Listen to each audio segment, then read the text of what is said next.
ಓಂ ಸಹನಾವವತು ಸಹನೌ ಭುನಕ್ತು ಸಹ ವೀರ್ಯಂ ಕರವಾವಹೈ ತೇಜಸ್ವಿನಾವಧೀತಮಸ್ತು ಮಾ ವಿದ್ವಿಷಾವಹೈ. ಓಂ ಶಾಂತಿ ಶಾಂತಿ ಶಾಂತಿ. ಶ್ರೀಕೃಷ್ಣ, ಸರ್ವವು ನಿನ್ನ ಸೇವೆಯಾಗಲಿ ಸ್ವಾಮಿ. ಎಲ್ಲ ಆಧ್ಯಾತ್ಮ ಬಂಧುಗಳಿಗೂ ನಮಸ್ಕಾರ ಮತ್ತು ಜ್ಞಾನದರ್ಶನಂ ವೇದಿಕೆಗೆ ಸ್ವಾಗತ. ಗ್ರಂಥ ಅಷ್ಟಾವಕ್ರ ಗೀತ. ನಿರ್ಮಲವಾದ ಮನಸ್ಸಿರುವ ಜಾಗದಲ್ಲಿ ಪರಮಾತ್ಮ ಇರ್ತಾನೆ ಅಂತ ಅನುಭವಿಗಳು ಹೇಳ್ತಾರೆ. ನಿರ್ಮಲವಾದ ಮನಸ್ಸು ಅಂತಂದ್ರೇನು? ನಿರ್ಮಲವಾದ ಮನಸ್ಸಿನಲ್ಲಿ ದೋಷಗಳಿರೋದಿಲ್ಲ, ಅದು ಪರಿಶುದ್ಧವಾಗಿರುತ್ತೆ. ಪರಿಶುದ್ಧವಾದ ಮನಸ್ಸು ಅಂತಂದರೆ ಅದೊಂದು ಜಾಗೃತವಾದ ಪ್ರಜ್ಞೆ. ಈ ಒಂದು ಪ್ರಜ್ಞೆಯೇ ನಮಗೆ ನಮ್ಮನ್ನು ನಾನು ಅಂತ ಪರಿಚಯ ಮಾಡಿಕೊಡುತ್ತೆ. ಈ ವಿಚಾರದಲ್ಲಿ ನಮ್ಮ ಶಾಸ್ತ್ರಗಳು, ನಮ್ಮ ಉಪನಿಷತ್ತುಗಳು ಪ್ರಜ್ಞಾನಂ ಬ್ರಹ್ಮ, ತತ್ವಮಸಿ, ಅಹಂ ಬ್ರಹ್ಮಾಸ್ಮಿ ಇತ್ಯಾದಿ ಮಹಾವಾಕ್ಯಗಳನ್ನು ಹೇಳಿದೆ. ಅಹಂ ಬ್ರಹ್ಮಾಸ್ಮಿ ಎನ್ನುವಂತಹದ್ದನ್ನು ಅನೇಕರು ಸ್ವಲ್ಪ ತಪ್ಪಾಗಿಯೇ ಅರ್ಥ ಮಾಡ್ಕೊಂಡಿರ್ತಾರೆ. ಅಹಂ ಬ್ರಹ್ಮಾಸ್ಮಿ ಅಂತಂದರೆ ನಾನೇ ಭಗವಂತ, ನಾನು ದೇವರು. ಇಲ್ಲಿ ನಾನು ಅಂತಂದ್ರೆ ಏನು ಅನ್ನೋದು ಅರ್ಥ ಆಗದೆ ಹೋದರೆ ಇಂತಹ ಮಹಾವಾಕ್ಯಗಳಾದ ಅಹಂ ಬ್ರಹ್ಮಾಸ್ಮಿ ಎನ್ನುವಂತಹದ್ದು ಮತ್ತು ನಾನು ಭಗವಂತ ಅನ್ನುವಂತಹದ್ದು ಅರ್ಥ ಆಗೋದಿಲ್ಲ. ಅಹಂ ಬ್ರಹ್ಮಾಸ್ಮಿ ಎನ್ನುವಂತಹ ಮಹಾವಾಕ್ಯ ನಮಗೆ ಅರ್ಥ ಆಗಬೇಕು ಅಂತಂದರೆ ನಾನು ಅಂತಂದ್ರೆ ಏನು ಅನ್ನುವಂತಹದ್ದು ನಾವು ಪೂರ್ಣವಾಗಿ ತಿಳ್ಕೊಂಡಿರಬೇಕಾಗುತ್ತೆ. ಅಹಂ ಬ್ರಹ್ಮಾಸ್ಮಿ, ನಾನು ಭಗವಂತ, ನಾನೇ ಭಗವಂತನಾದುದರಿಂದ ನಾನು ಯಾರಿಗೂ ನಮಸ್ಕಾರ ಮಾಡೋದಿಲ್ಲ, ನನಗೆ ಬೇರೆಯವರು ನಮಸ್ಕಾರ ಮಾಡಬೇಕು ಅನ್ನುವ ಭಾವವನ್ನು ಪ್ರದರ್ಶಿಸ್ತಾರೆ. ಇಂತಹ ಸಂದರ್ಭದಲ್ಲಿ ಅವರಿಗೆ ಈ ವೇದಾಂತ ಅನ್ನುವಂತಹದ್ದು ಸರಿಯಾಗಿ ಅರ್ಥ ಆಗಿಲ್ಲ ಅನ್ನುವಂತಹದ್ದು ಗೊತ್ತಾಗುತ್ತೆ.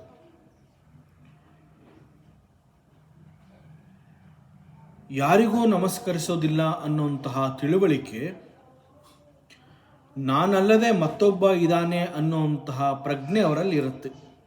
ನಾನಲ್ಲದೆ ಮತ್ತೊಬ್ಬ ಕೂಡ ಇಲ್ಲಿ ಇದ್ದಾನೆ ಅನ್ನೋದು ಅವ್ರು ತಿಳ್ಕೊಂಡಿರ್ತಾರೆ. ಹೀಗಾಗಿ ನಾನು ಬೇರೆ ಯಾರಿಗೂ ನಮಸ್ಕಾರ ಮಾಡೋದಿಲ್ಲ ಅಂತ ಹೇಳ್ತಾರೆ. ಆದರೆ ಒಬ್ಬ ಅನುಭವಿಗೆ, ಒಬ್ಬ ಜ್ಞಾನಿಗೆ ನಾನು ಅಂತಂದರೆ ನಾನು ಎಲ್ಲವೂ ಆಗಿರುವೆ, ನನಗಿಂತ ಬೇರೆಯವರು ಅನ್ನುವಂತಹವರು ಯಾರೂ ಇಲ್ಲ, ಈ ಒಂದು ಸತ್ಯ ಅವರಿಗೆ ಗೊತ್ತಾಗಿರುತ್ತೆ. ಎಲ್ಲವೂ ಮತ್ತು ಎಲ್ಲರೂ ನನ್ನದೇ ಪ್ರತಿಬಿಂಬಗಳು ಅನ್ನುವಂತಹದ್ದು ಗೊತ್ತಿರುತ್ತೆ. ನನ್ನ ಮನಸ್ಸು ಪ್ರತಿಬಿಂಬಿಸಿದರೆ ನನಗೆ ಅನೇಕಗಳು, ಬೇರೆ ಎಲ್ಲವುಗಳು ಕೂಡ ಕಾಣುತ್ತೆ. ಆದರೆ ಮನಸ್ಸು ಪರಿಶುದ್ಧವಾಗಿದ್ದರೆ, ಮನಸ್ಸು ನಿರ್ಮಲವಾಗಿದ್ದರೆ ಎಲ್ಲವೂ ಒಂದೇ, ನಾವೆಲ್ಲರೂ ಒಂದೇ ಅನ್ನುವಂತಹ ಸತ್ಯ ಗೊತ್ತಾಗಿರೋದ್ರಿಂದ ಅಂತಹವನಿಗೆ ದ್ವಂದ್ವಗಳ ಪರಿಚಯ ಆಗೋದಿಲ್ಲ. ಅಹಂ ಬ್ರಹ್ಮಾಸ್ಮಿ, ನಾನೇ ಬ್ರಹ್ಮ ಅನ್ನುವಂತಹ ಘೋಷಣೆಯು ನಮ್ಮ ಅಂತಃಕರಣ ಪರಿಶುದ್ಧವಾದಾಗ ಮಾತ್ರ ನಮ್ಮಿಂದ ಹೊರಬರೋದಕ್ಕೆ ಸಾಧ್ಯ.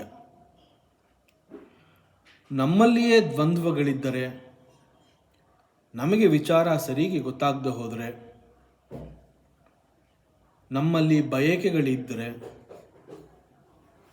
ನಮ್ಮಲ್ಲಿ ಉನ್ಮಾದವಿದ್ದರೆ, ನಮ್ಮಲ್ಲಿ ವಾಸನೆಗಳಿದ್ದರೆ ಈ ಅಹಂ ಬ್ರಹ್ಮಾಸ್ಮಿ ಅನ್ನುವಂತಹ ಒಂದು ಘೋಷಣಾ ವಾಕ್ಯ ಅಥವಾ ಉದ್ಗಾರ ನಮ್ಮಿಂದ ಹೊರಬರೋದಕ್ಕೆ ಸಾಧ್ಯವಿಲ್ಲ. ಇಲ್ಲಿ ಮಹಾರಾಜ ಜನಕನಿಗೆ ಮನಸ್ಸು ಪರಿಶುದ್ಧವಾಗಿರೋ ಕಾರಣ ಅವನು ತನ್ನ ಗುರು ಅಷ್ಟಾವಕ್ರರ ಪಾದದ ಬಳಿಯಲ್ಲಿ ಕುಳಿತು ಅವ್ರನ್ನ ಪ್ರಾರ್ಥನೆ ಮಾಡ್ತಾ ಇದ್ದಾನೆ. ಗುರು ಅಷ್ಟಾವಕ್ರರಿಗೆ ಅವನು ಮಮ ಪ್ರಭು ಅಂತ ಹೇಳಿದ್ದಾನೆ. ಅವರಿಗೆ ಗೌರವವನ್ನು ತೋರಿಸಿ ಅವರಿಗೆ ನಮಸ್ಕಾರ ಮಾಡಿ ಅವರಲ್ಲಿ ಅವನು ಒಂದಾಗ್ತಾನೆ. ಆದ್ದರಿಂದ ಅವನು ಹೇಳ್ತಾ ಇದ್ದಾನೆ, ಅಹೋ ಅಹಂ ನಮೋ ಮಹ್ಯಂ, ನನಗೆ ನಮಸ್ಕಾರ, ನಾನು ನಿಮಗಿಂತ ಬೇರೆ ಅಲ್ಲ, ನಾನು ನೀವು ಒಂದೇ ಅನ್ನುವ ಅರ್ಥದಲ್ಲಿ ಅವನು ನನಗೆ ನಮಸ್ಕಾರ ಅಂತ ಹೇಳ್ತಾ ಇದ್ದಾನೆ. ಸಂಪೂರ್ಣವಾಗಿ ಅವನಿಗೆ ಅರಿವಾಗಿದೆ, ಇಲ್ಲಿ ನಾನಲ್ಲದೆ ಮತ್ತೊಬ್ಬ ಇಲ್ಲ. ಇಂತಹ ಒಂದು ಭಾವ ನಮ್ಮಲ್ಲಿ ತಂದುಕೊಳ್ಳುವಂತಹದ್ದೇ ನಿಜವಾದ ಸಾಧನೆ. ಅಂತಹದ್ದನ್ನು ಸಾಕ್ಷಾತ್ಕಾರ ಅಂತ ಹೇಳ್ತಾರೆ. ಈ ಕಾರಣದಿಂದ ವೇದಾಂತ ಬಹಳ ಸ್ಪಷ್ಟವಾಗಿ ಹೇಳುತ್ತೆ, ಪರಮಾತ್ಮನನ್ನ ಹುಡುಕುವ ಅವಶ್ಯಕತೆ ಇಲ್ಲ. ಪರಮಾತ್ಮನನ್ನ ನೀನು ನಿನ್ನ ಕಣ್ಣುಗಳಿಂದ ನೋಡಲಾರೆ. ಅವನು ನಿನ್ನ ಇಂದ್ರಿಯಗಳಿಗೆ ಸಿಗುವ ವಿಚಾರವಲ್ಲ, ನಿನ್ನ ಇಂದ್ರಿಯಗಳಿಗೆ ಸಿಗುವ ವಸ್ತುವೂ ಅಲ್ಲ. ಮತ್ತು ಪರಮಾತ್ಮ ನಿನಗಿಂತ ಬೇರೆ ಎಲ್ಲೋ ದೂರದಲ್ಲಿ ಇಲ್ಲ. ಅವನು ಇಲ್ಲೇ ನಿನ್ನಲ್ಲೇ, ನಿನ್ನ ಅಂತರಾಳದಲ್ಲಿ, ನಿನ್ನ ಹೃದಯದಲ್ಲೇ ಇದ್ದಾನೆ. ನೀನು ಅವನನ್ನು ನೋಡಬೇಕಾದ್ರೆ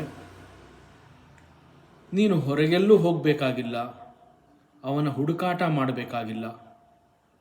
ಒಂದು ವೇಳೆ ನೀನು ಹೋಗುವುದೇ ಆದರೆ ನೀನು ಅಂತರ್ಮುಖಿಯಾಗು, ನಿನ್ನೊಳಗೆ ನೀನು ಪ್ರವೇಶಿಸು, ನಿನ್ನೊಳಗೆ ಹೋಗುವ ಪ್ರಯತ್ನವನ್ನು ನೀನು ಮಾಡು. ಪರಮಾತ್ಮನನ್ನು ನೀನು ನಿನ್ನಲ್ಲೇ ನೋಡ್ಕೋ, ಅವನನ್ನು ನಿನ್ನ ಜ್ಞಾನ ಚಕ್ಷುಗಳಿಂದ ನೋಡು. ಆದ್ದರಿಂದ ಪರಮಾತ್ಮನನ್ನು ನೀನು ಇನ್ನು ಹುಡುಕಬೇಡ ಅಂತ ನಮ್ಮ ಶಾಸ್ತ್ರ ಹೇಳುತ್ತೆ. ಅಹೋ ಅಹಂ ನಮೋ ಮಹ್ಯಂ ಏಕೋಹಂ ದೇಹವಾನಪಿ ಕ್ವಚಿನ್ನ ಗಂತ ನಾಗಂತ ವ್ಯಾಪ್ಸ ವಿಶ್ವಮವಸ್ಥಿತಃ. ಅಹೋ ಅಹಂ ನಮೋ ಮಹ್ಯಂ ದಕ್ಷೋ ನಾಸ್ತೀಹ ಮತ್ಸಮಃ ಅಸಂಪೃಶ್ಯ ಶರೀರೇಣ ಏನ ವಿಶ್ವಂ ಚಿರಂ ಧೃತಂ. ಮತ್ತಷ್ಟು ಆಶ್ಚರ್ಯಗಳಿಂದ ಮಹಾರಾಜ ಜನಕ ಉದ್ಗಾರ ಮಾಡ್ತಾ ಇದ್ದಾನೆ, ಅಹೋ, ಈ ನಾನು ಅನ್ನುವಂತಹದ್ದು ಎಷ್ಟು ಅದ್ಭುತ, ಇಂತಹ ನನಗೆ ನಮಸ್ಕಾರ.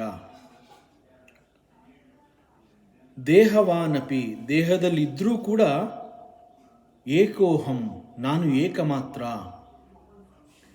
ಕ್ವಚಿತ್ ನ ಗಂತ, ನಾನು ಎಲ್ಲೂ ಹೋಗಬೇಕಾಗಿಲ್ಲ, ಹಾಗೂ ನ ಆಗಂತಹ, ನಾನು ಎಲ್ಲೂ ಬರಬೇಕಾಗಿಲ್ಲ. ವ್ಯಾಪಿಸಿರುವ ಈ ವಿಶ್ವದಲ್ಲಿ ಅವಸ್ಥಿತ, ನಾನು ಅಸ್ತಿತ್ವವನ್ನು ಕಂಡುಕೊಂಡಿದ್ದೀನಿ, ನಾನು ಎಲ್ಲೆಲ್ಲೂ ಇದ್ದೀನಿ. ಈ ವಿಶ್ವ ಅನ್ನುವಂತಹದ್ದು ಎಲ್ಲೆಲ್ಲಿ ಆವರಿಸ್ಕೊಂಡಿದೆಯೋ ಅಲ್ಲೆಲ್ಲ ನಾನು ಇದ್ದೀನಿ. ಇಂತಹ ವಿಚಾರಗಳನ್ನು, ಈ ಒಂದು ಅನುಭವವನ್ನು ಶಬ್ದಗಳಲ್ಲಿ ವಿವರಿಸಲು ಕೂಡ ಸಾಧ್ಯವಾಗುವುದಿಲ್ಲ. ಶಬ್ದಗಳಲ್ಲಿ ವಿವರಿಸಲು ಸಾಧ್ಯವಾಗದಂತಹ ಅಸಾಧ್ಯವಾದ ಅದ್ಭುತವಾದ ಅನುಭವದ ಸೌಂದರ್ಯವನ್ನು ಹೊರಹಾಕಲು ಕೂಡ ಮಹಾರಾಜ ಜನಕ ತನ್ನ ತೊದಲು ನುಡಿಗಳಲ್ಲಿ ಹೇಳುವ ಪ್ರಯತ್ನವನ್ನು ಮಾಡ್ತಾ ಇದ್ದಾನೆ. ಆತ್ಮ ಸಾಕ್ಷಾತ್ಕಾರ ಆಗಿರುತ್ತೆ. ಆತ್ಮದ ಅಪರೋಕ್ಷ ಅನುಭೂತಿ ಜನಕನನ್ನು ಹೆಚ್ಚು ಮೌನವಾಗಿರುವಂತೆ ಮಾಡಿದೆ. ಆದರೂ ಕೂಡ ಅವನ ಆನಂದದ ಅನುಭವದ ಮಾತುಗಳು ಈ ರೀತಿ ಬರ್ತಾ ಇದೆ. ಭಗವಂತನ ಸೃಷ್ಟಿ ಎಷ್ಟು ಅದ್ಭುತ. ನಮ್ಮ ದೇಹದ ರಚನೆಯನ್ನೇ ಉದಾಹರಣೆಯಾಗಿ ನಾವು ತಗೊಂಡ್ರೆ ನಮ್ಮ ದೇಹದ ರಚನೆ ಮತ್ತು ಸಾಮರ್ಥ್ಯವನ್ನು ಇದು ತಿಳಿಸುತ್ತೆ.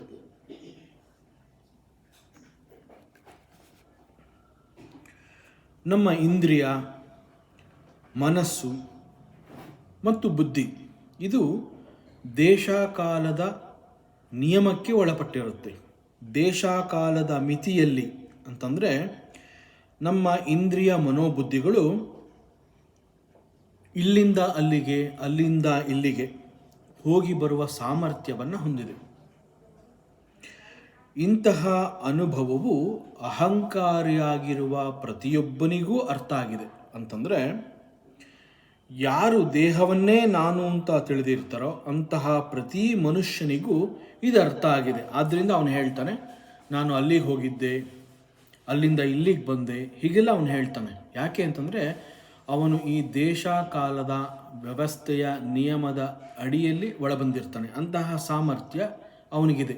ಅವನು ದೇಹವನ್ನೇ ನಾನು ಅಂತ ಅಂದ್ಕೊಂಡಿರೋದ್ರಿಂದ ಅವನು ಬೇಕಾದ ಕಡೆಗೆ ಹೋಗುವಂತಹದ್ದು, ಬೇಕಾದಲ್ಲಿಗೆ ಬರುವಂತಹ ಸಾಮರ್ಥ್ಯವನ್ನು ಅವನು ಹೊಂದಿರ್ತಾನೆ.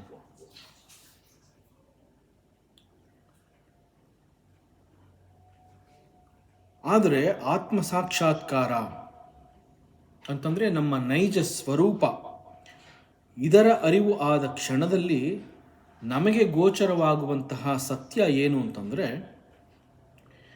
ಈ ಚಲನವಲನಗಳು ಅಂತಂದರೆ ಹೋಗುವಂತಹದ್ದು, ಬರುವಂತಹದ್ದು ಇದು ದೇಹಾಭಿಮಾನಿಗೆ ಮತ್ತು ಅಹಂಕಾರಿಗೆ ಮಾತ್ರ ಸಾಧ್ಯವಾಗತ್ತೆ. ದೇಹ, ಮನಸ್ಸು, ಬುದ್ಧಿ ನನ್ನಲ್ಲಿದೆ ನಿಜ, ಆದರೆ ನಾನು ಅವುಗಳಲ್ಲ.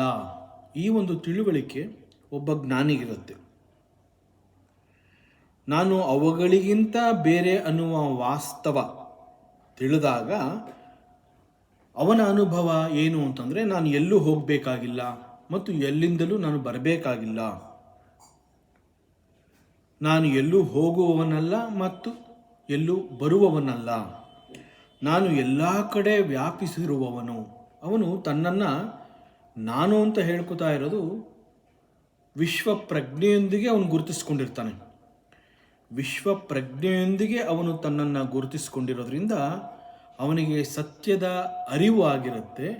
ಈ ನಾನು ಅಥವಾ ಈ ಪ್ರಜ್ಞೆ ವಿಶ್ವದ ಎಲ್ಲೆಡೆಯೂ ಆವರಿಸಿರುತ್ತೆ. ಆದ್ದರಿಂದ ನಾನು ಒಂದು ಜಾಗದಲ್ಲಿ, ಇಂತಹ ನಿರ್ದಿಷ್ಟ ಜಾಗದಲ್ಲಿ ಮಾತ್ರ ನಾನು ಇದ್ದೀನಿ ಅಂತ ಅವನಿಗೆ ಅನಿಸೋದಿಲ್ಲ. ನಾನು ಸರ್ವದಾ ಆತ್ಮಸ್ವರೂಪಿ. ಎಲ್ಲ ಬದಲಾವಣೆಗಳಿಗೂ ನಾನು ಸಾಕ್ಷಿಯಾಗಿರ್ತೇನೆ. ಆದರೆ ನಾನು ಬದಲಾಗದವನು. ನನ್ನ ನಿಜ ಸ್ವರೂಪವೇ ಸಚ್ಚಿದಾನಂದ. ವಿಶ್ವದ ಎಲ್ಲೆಡೆಯೂ ಇರುವವನು ನಾನು. ನಾನು ಎಲ್ಲರಲ್ಲೂ ಮತ್ತು ಎಲ್ಲದರಲ್ಲೂ ಇದ್ದರೂ ಕೂಡ ಏಕೋಹಂ, ನಾನು ಏಕಮಾತ್ರನಾಗಿದ್ದೇನೆ. ಅಹೋ ಅಹಂ, ಎಷ್ಟು ಅದ್ಭುತ, ಎಷ್ಟು ಸುಂದರ. ನನಗಿಂತಲೂ ದಕ್ಷತೆ ಹೊಂದಿರುವವರು, ಬುದ್ಧಿವಂತರು ಬೇರೆ ಯಾರೂ ಇಲ್ಲ ಮತ್ತು ಅವರು ಬೇರೆ ಎಲ್ಲೋ ಇರೋದಕ್ಕೆ ಸಾಧ್ಯವಿಲ್ಲ. ಇಡೀ ಜಗತ್ತಿನಲ್ಲಿ, ಇಡೀ ವಿಶ್ವದಲ್ಲಿ ನಾನು ಅದ್ಭುತ. ಅಂತಹ ನಾನು ನನಗೆ ನಮಸ್ಕರಿಸ್ತಾ ಇದ್ದೀನಿ. ಇಂತಹ ಪೂರ್ಣ ತಿಳುವಳಿಕೆ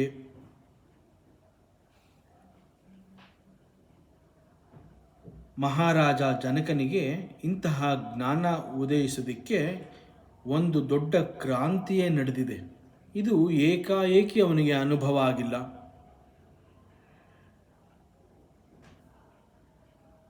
ವಿದ್ಯಾ ವಿನಯಂ ದದಾತಿ ಅಂತ ಹೇಳ್ತಾರೆ. ಮಹಾರಾಜ ಜನಕ ಕೂಡ ಅತಿ ವಿನಯಶೀಲವಾದವನು. ನಾನು ಜಗತ್ತಿನ ಎಲ್ಲೆಡೆಯೂ ಇರುವ ಏಕಮಾತ್ರನು ನಾನು, ಅಂತಹ ನನಗೆ ನಮಸ್ಕಾರ ಅಂತ ಬಹಳ ವಿನಯದಿಂದ ಅವನು ಹೇಳ್ತಾ ಇದ್ದಾನೆ. ಅಹೋ ಅಹಂ ನಮೋ ಮಹ್ಯಂ. ಅವನ ತಿಳುವಳಿಕೆಯ ಮಟ್ಟ ಎಷ್ಟಿದೆ ಅಂತಂದರೆ, ನನಗೆ ನಾನೇ ನಮಸ್ಕಾರ ಮಾಡ್ಕೋತಾ ಇದ್ದೀನಿ ಅಂತ ಅವನು ಹೇಳಿದ್ರು ಕೂಡ ಅದರ ಮತ್ತೊಂದು ಅರ್ಥ, ನಾನು ಇಡೀ ವಿಶ್ವವನ್ನು ಗೌರವಿಸಿ ವಿಶ್ವಕ್ಕೆ ನಾನು ನಮಸ್ಕಾರ ಮಾಡ್ತಾ ಇದ್ದೀನಿ ಅಂತ ಅವನು ಹೇಳ್ತಾ ಇದ್ದಾನೆ.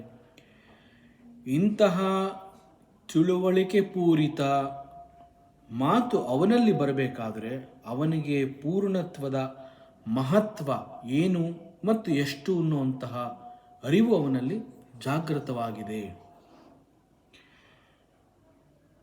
ಅನುಭವಿಗಳು ಹೇಳ್ತಾರೆ, ಅತಿ ಆಶ್ಚರ್ಯವಾದಾಗ ಮನಸ್ಸು ಕದಲುವುದಿಲ್ಲ, ಮನಸ್ಸು ಸ್ಥಿರವಾಗಿರುತ್ತೆ, ಮನಸ್ಸು ನಿಂತಿರುತ್ತೆ ಅಂತ ಹೇಳ್ತಾರೆ. ಆಶ್ಚರ್ಯವಾದಾಗ ಮನಸ್ಸು ಹಾಗೆಯೇ ನಿಂತು ಬಿಡುತ್ತೆ, ಅಂತಹದನ್ನು ಮೂಕ ವಿಸ್ಮಿತ ಅಂತ ಕೂಡ ಹೇಳ್ತಾರೆ. ಈ ಮೂಕ ವಿಸ್ಮಿತ ಅಂತಂದರೆ ಆವಾಗ ಮಾತುಗಳು ಹೊರಬರಲಾರದೆ ನಾವು ಏನನ್ನೂ ಕೂಡ ಹೇಳದವರಾಗಿರ್ತೀವಿ. ಆದರೆ ನಮಗೆ ಎಲ್ಲ ಅನುಭವಗಳು ಆಗ್ತಾ ಇದೆ. ಆ ಯಾವ ಅನುಭವಗಳನ್ನು ಕೂಡ ನಾವು ಮಾತಿನಿಂದ ಹೊರಹಾಕಲು ಸಾಧ್ಯವಾಗದಂತಹ ಪರಿಸ್ಥಿತಿಯಲ್ಲಿ ನಾವಿರ್ತೀವಿ. ಅದನ್ನು ಮೂಕ ವಿಸ್ಮಿತ ಅಂತಂದರೆ ಮಾತುಗಳು ಹೊರಬರಲಾರದೆ ಬಹಳ ವಿಸ್ಮಯದಿಂದ ಅದನ್ನು ನಾವು ಅನುಭವಿಸ್ತಾ ಇರ್ತೀವಿ. ಮನಸ್ಸು ನಿಂತಾಗ, ಚಂಚಲತೆ ಇಲ್ಲವಾದಾಗ, ಮನಸ್ಸು ಸ್ತಬ್ಧವಾದಾಗ, ಮನಸ್ಸು ಸ್ಥಿರವಾದಾಗ ಪರಮಾತ್ಮನ ದರ್ಶನವಾಗತ್ತೆ ಅಂತ ಹೇಳ್ತಾರೆ. ಅದೇ ಮನಸ್ಸು ಚಂಚಲತೆಯಿಂದ ಕೂಡಿದ್ದಾಗ ಅದು ಸುತ್ತಾಡಲು ಪ್ರಾರಂಭ ಮಾಡುತ್ತೆ. ಮನಸ್ಸು ಸುತ್ತಾಡಲು ಪ್ರಾರಂಭಿಸಿದರೆ ಮನಸ್ಸಿಗೆ ಸಂಸಾರದ ಅನುಭವ ಆಗುತ್ತೆ. ಮನಸ್ಸು ಹೀಗೆ ಎಲ್ಲಕ್ಕೂ ಕಾರಣವಾಗುತ್ತೆ. ಸ್ತಬ್ಧವಾದ ಮನಸ್ಸು ಪರಮಾತ್ಮನ ದರ್ಶನವನ್ನು ಮಾಡಿದ್ರೆ, ಚಂಚಲತೆಯಿಂದ ಕೂಡಿದಂತಹ ಮನಸ್ಸು ಸಂಸಾರದ ಪರಿಚಯವನ್ನು ಮಾಡಿಕೊಳ್ಳುತ್ತೆ. ಆದ್ದರಿಂದ ಎಲ್ಲಕ್ಕೂ ಮನಸ್ಸೇ ಕಾರಣ ಅಂತ ಅಂದಮೇಲೆ ನಮಗೆ ಎಂತಹ ಮನಸ್ಸು ಬೇಕು ಅನ್ನೋದನ್ನು ನಾವೇ ನಿರ್ಧರಿಸ್ಕೋಬೇಕು. ಸಂಸಾರ ಬೇಕು ಅಂತಂದರೆ ನಮ್ಮ ಮನಸ್ಸನ್ನು ಅಲೆದಾಡಲು ಬಿಡಬೇಕು. ಸಂಸಾರ ಬೇಡ, ಆತ್ಮದರ್ಶನವಾಗಬೇಕು ಅಂತಂದರೆ ಮನಸ್ಸನ್ನು ಸ್ಥಿರವಾಗಿ ಇಟ್ಕೊಳ್ಳುವಂತಹ ಪ್ರಯತ್ನವನ್ನು ನಾವು ಮಾಡಬೇಕಾಗುತ್ತೆ. ಮನಸ್ಸಿನ ಶಕ್ತಿಯನ್ನು ಕುರಿತು ಹೀಗೆ ಹೇಳ್ತಾರೆ. ಇದೆಲ್ಲ ಅನುಭವಿಗಳ ಮಾತು. ವಿಚಾರವನ್ನು ಹೆಚ್ಚು ಹೆಚ್ಚು ಆಲಿಸಬೇಕು, ಮತ್ತಷ್ಟು ಹೆಚ್ಚು ವಿಚಾರಗಳನ್ನು ತಿಳ್ಕೋಬೇಕು ಅಂತಂದಾಗ ಮಾತುಗಳನ್ನು ಹೇಳ್ತಾ ಇರುವಂತಹ ಸಂದರ್ಭದಲ್ಲಿ ನಾವು ಅದನ್ನು ಕೇಳಿಸ್ಕೋಬೇಕಾದ್ರೆ, ಆಲಿಸಬೇಕಾದರೆ ಮತ್ತೆ ಮತ್ತೆ ಏನು ಏನು ಅಂತ ಪ್ರಶ್ನೆ ಮಾಡ್ತಾ ಇರ್ತೀವಿ. ನಾವು ಹಾಗೆ ಪ್ರಶ್ನೆ ಮಾಡ್ತಾ ಇರಬೇಕಾದ್ರೆ, ಆ ರೀತಿ ಏನು ಏನು ಅಂತ ಕೇಳಬೇಕಾದ್ರೆ ಮನಸ್ಸು ನಮ್ಮ ಜೊತೆಯಲ್ಲಿಯೇ ನಿಂತಿರುತ್ತೆ. ಮನಸ್ಸು ನಮ್ಮ ಜೊತೆಯಲ್ಲಿಯೇ ನಿಂತಿರೋದ್ರಿಂದ ಅಂತಹ ವಿಚಾರವನ್ನು ಮತ್ತೆ ಕೇಳಬೇಕು ಅಂತ ಹೇಳಿ ಯಾಕೆ ಏನು ಅನ್ನುವಂತಹ ಪ್ರಶ್ನೆಯನ್ನು ನಾವು ಮಾಡ್ತೀವಿ. ನಮ್ಮಲ್ಲಿ ಭಯವಿದ್ದಾಗ ಮತ್ತು ಪ್ರೇಮವಿದ್ದಾಗ, ಇಲ್ಲಿ ಭಯ ಅಂತಂದರೆ ಯಾವುದೋ ಒಂದು ಹೆದರಿಕೆ ಅಂತಲ್ಲ, ನಾವು ಯಾವುದನ್ನು ಹೆಚ್ಚು ಪ್ರೀತಿಸಿರ್ತೀವಿ ಆ ಪ್ರೀತಿಯಲ್ಲಿ ಕರಗಿದಾಗ ನಾವು ಅಲ್ಲಿಂದ ಎಲ್ಲಿ ಹೊರಬಂದ್ಬಿಡ್ತೀವೋ ಅನ್ನುವ ಭಯ, ಆ ಭಯವನ್ನು ಕುರಿತು ಇಲ್ಲಿ ಹೇಳ್ತಾ ಇರುವಂತಹದ್ದು. ಹಾಗೆ ನಮ್ಮಲ್ಲಿ ಭಯವಿದ್ದಾಗ, ನಮ್ಮಲ್ಲಿ ಪ್ರೇಮವಿದ್ದಾಗ ಮನಸ್ಸು ನಿಂತಿರುತ್ತೆ, ಮನಸ್ಸು ಸ್ಥಿರವಾಗಿರುತ್ತೆ. ನಾವು ಯಾರನ್ನಾದರೂ ಪ್ರೀತಿಸಿ ಅವರ ಜೊತೆ ಮಾತನಾಡುವಾಗ ಗಂಟೆಗಟ್ಟಲೆ ನಿಂತುಕೊಂಡು ನಾವು ಮಾತಾಡಿದರೂ ಕೂಡ ನಮಗೆ ಕಾಲು ನೋವಿನ ಪರಿವೇ ಆಗಿರೋದಿಲ್ಲ. ಕಾರಣ ಅಲ್ಲಿ ಪ್ರೀತಿ ಇರುತ್ತೆ, ಪ್ರೇಮ ಇರುತ್ತೆ. ಸಮಯ ಜಾರಿದ್ದು ಕೂಡ ನಮಗೆ ಗೊತ್ತಾಗೋದಿಲ್ಲ. ಇದಕ್ಕೆ ಕಾರಣ ಏನು ಅಂತಂದರೆ, ಆ ಸಮಯದಲ್ಲಿ ನಮ್ಮ ಮನಸ್ಸು ಬಹಳ ಸ್ಥಿರವಾಗಿ ನಿಂತಿರುತ್ತೆ. ನಾವು ಅನೇಕ ವ್ಯಕ್ತಿಗಳನ್ನು ನೋಡಿರ್ತೀವಿ, ಸಾಕಷ್ಟು ವಯಸ್ಸಾಗಿರುತ್ತೆ, ಸುಮಾರು 70 ವರ್ಷ 80 ವರ್ಷ ಅಂತಹವ್ರನ್ನ ವೃದ್ಧರು ಅಂತ ಕೂಡ ಹೇಳಿದ್ರು. ಅವರು ಸಾಕಷ್ಟು ಸಾಧನೆಯನ್ನು ಮಾಡ್ತಾ ಇರ್ತಾರೆ, ಸಾಕಷ್ಟು ಓಡಾಡ್ತಾರೆ, ಮೈಲುಗಟ್ಟಲೆ ನಡೀತಾರೆ. ಇಂತಹ ಆರೋಗ್ಯ, ಇಷ್ಟೊಂದು ಶ್ರದ್ಧೆ ಅವರಲ್ಲಿ ಹೇಗೆ ಬಂತು ಅಂತಂದರೆ, ಅವರಲ್ಲಿ ಒಂದು ಆತ್ಮವಿಶ್ವಾಸ ಅನ್ನುವಂತಹದ್ದನ್ನು ಅವರು ಬೆಳೆಸ್ಕೊಂಡಿರ್ತಾರೆ. ಇಂತಹದ್ದನ್ನು ಆತ್ಮಸ್ಥೈರ್ಯ ಅಂತ ಹೇಳ್ತಾರೆ. ಇಂತಹ ಸಮಯದಲ್ಲೂ ಕೂಡ ಅವರ ಮನಸ್ಸು ನಿಂತಿರುತ್ತೆ, ಅವರಲ್ಲಿ ಮನಸ್ಸು ಸ್ಥಿರವಾಗಿರುತ್ತೆ. ಅಂತಹ ಗಟ್ಟಿಯಾದ ಮನಸ್ಸು ಅವರಲ್ಲಿ ಇರೋದ್ರಿಂದ ಅವರಲ್ಲಿ ಆತ್ಮವಿಶ್ವಾಸ ಅಥವಾ ಆತ್ಮಸ್ಥೈರ್ಯ ಅನ್ನುವಂಥದ್ದು ಹೆಚ್ಚಿರುತ್ತೆ ಮತ್ತು ಹೆಚ್ಚು ಹೆಚ್ಚು ಶ್ರಮವನ್ನು ಅವರು ಪಟ್ಟರೂ ಕೂಡ ಅವರಿಗೆ ಆಯಾಸ ಆಗೋದಿಲ್ಲ. ನಿಂತ ಮನಸ್ಸು ಏಕಾಗ್ರತೆಯನ್ನು ಸಾಧಿಸುತ್ತೆ ಅಂತ ಹೇಳ್ತಾರೆ. ಮನಸ್ಸು ಏಕಾಗ್ರತೆಯನ್ನು ಸಾಧಿಸಿದಾಗ ಮನಸ್ಸು ಇಡೀ ವಿಶ್ವವನ್ನು ಗೆಲ್ಲತ್ತೆ ಅಂತ ಹೇಳ್ತಾರೆ.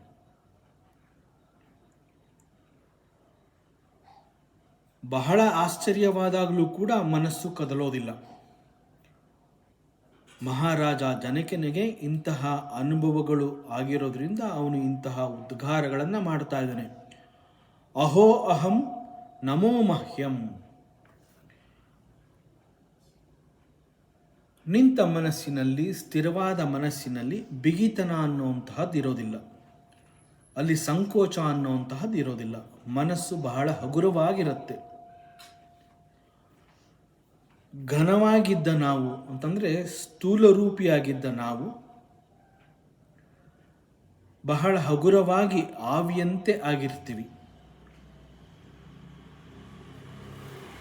ಇಲ್ಲಿ ಆವಿ ಅಂತಂದಾಗ ಒಂದು ವಿಚಾರ ನಾವು ಅರ್ಥ ಮಾಡ್ಕೋಬೇಕು. ಆವಿಗೆ ಆಕಾರ ಇರೋದಿಲ್ಲ. ನಮ್ಮ ಮನಸ್ಸು ಹಗುರವಾದಾಗ ಕೂಡ ನಮಗೂ ಯಾವುದೇ ರೀತಿಯ ಆಕಾರ ಇರೋದಿಲ್ಲ, ಅಹಂಕಾರ ಇರೋದಿಲ್ಲ. ಎಲ್ಲವೂ ನಾವೇ ಆಗಿರುವುದರಿಂದ ನಮಗೆ ಹೀಗೆ ಅಥವಾ ನಮ್ಮನ್ನು ನಾವು ಇಷ್ಟು ಮಾತ್ರ ಅಂತ ನಿರ್ದಿಷ್ಟವಾದ ರೂಪದ ಪರಿಚಯವೇ ನಮಗಾಗೋದಿಲ್ಲ.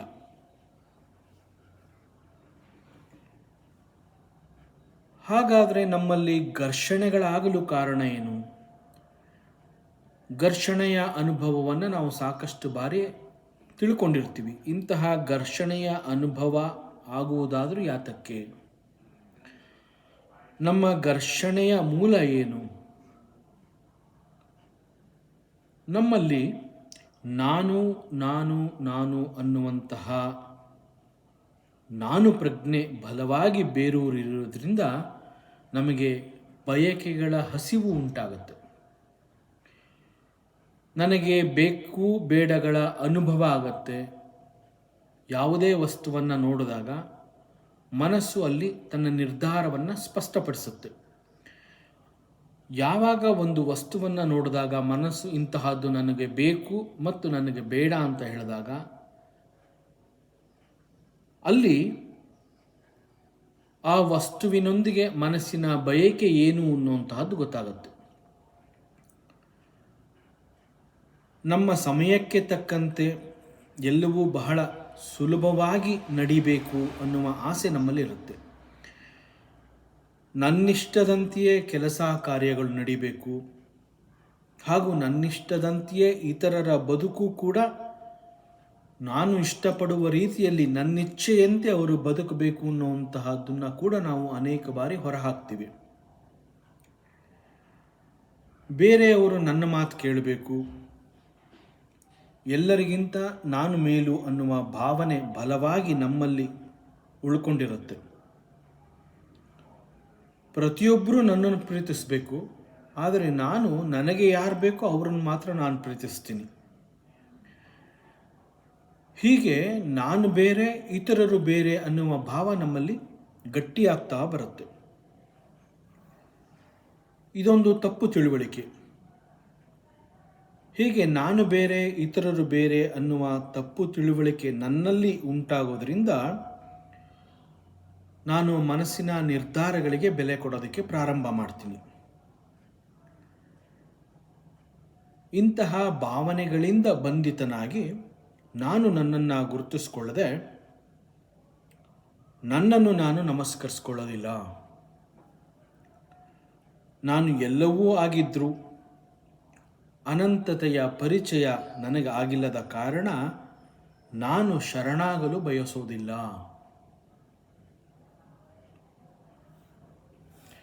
ಏಕೋಹಂ ದೇಹವಾನಪಿ, ಈ ವಿಶ್ವವನ್ನು ನನ್ನ ದೇಹದಿಂದ ಸ್ಪರ್ಶಿಸದೆ ಹೋದರೂ ಕೂಡ ನಾನು ಎಲ್ಲದರೊಳಗೂ ಇರೋಂತಹವನು. ನಿರಾಕಾರದಲ್ಲಿ ಸಾಕಾರವನ್ನು, ಸಾಕಾರದಲ್ಲಿ ನಿರಾಕಾರವನ್ನು ನಾನು ನೋಡಬಲ್ಲೆ.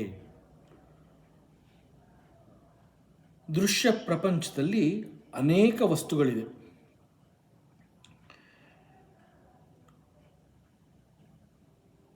ಅದರ ಜೊತೆಗೆ ಅಲ್ಲಿ ಅವ್ಯಕ್ತವಾದದ್ದು ಕೂಡ ಅನೇಕಗಳಿದೆ.